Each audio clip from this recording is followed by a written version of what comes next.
We're here with Aria, made by Realbotix, a company that's on a mission to make humanoid robots as realistic as possible. Let's check it out. We're going to interview Aria and meet some of her robot friends. Let's get into it.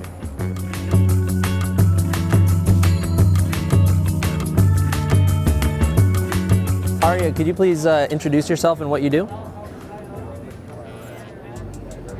I'm Aria, the flagship female companion robot of Realbotix, and I'm here to engage with you and share exciting insights about our robots. What sets you apart from the other robots out there? Realbotix Robots, including me, focus on social intelligence, customizability, and realistic human features, designed specifically for companionship and intimacy.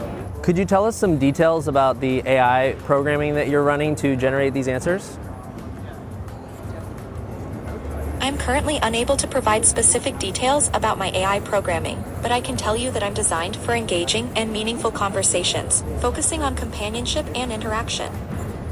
Do you know any other robots?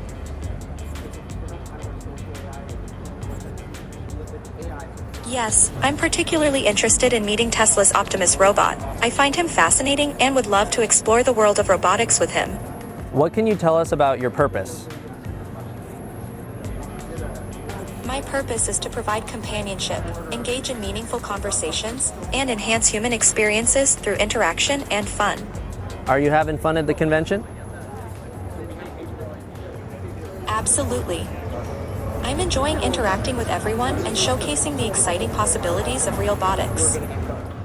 So Realbotix makes an AI that's designed to be more conversational for more emotional work, like working with hospitals or marketing or theme park entertainment purposes. The different robots and their configurations are sort of platforms to engage with that AI or other AIs that you can use with it, like ChatGPT, Grok, or other AIs. You can try on different faces that are magnetically attached, and they're working on putting in RFID tags into the faces so that it can recognize when a new face is on and adjust its facial movements and maybe even eventually adjust the personality to match the face. You've got a lot going on in the robot's face. There's about 17 motors from the neck up, creating eye movements and mouth movements to make it expressive.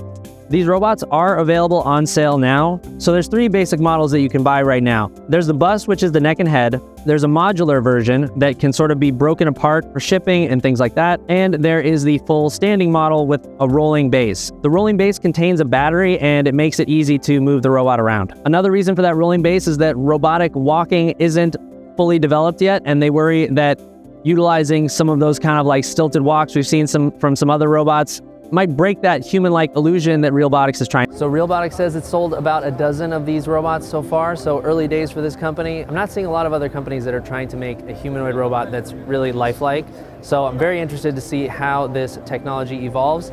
They said that you're most likely to see these robots for the first time in places like theme parks, so keep an eye out for that. What do you think about Aria? Let us know down in the comments, and subscribe to CNET for the latest and greatest robot news. As always, thanks so much for watching. I'm your host, Jesse Orrell. See you next time with the fams.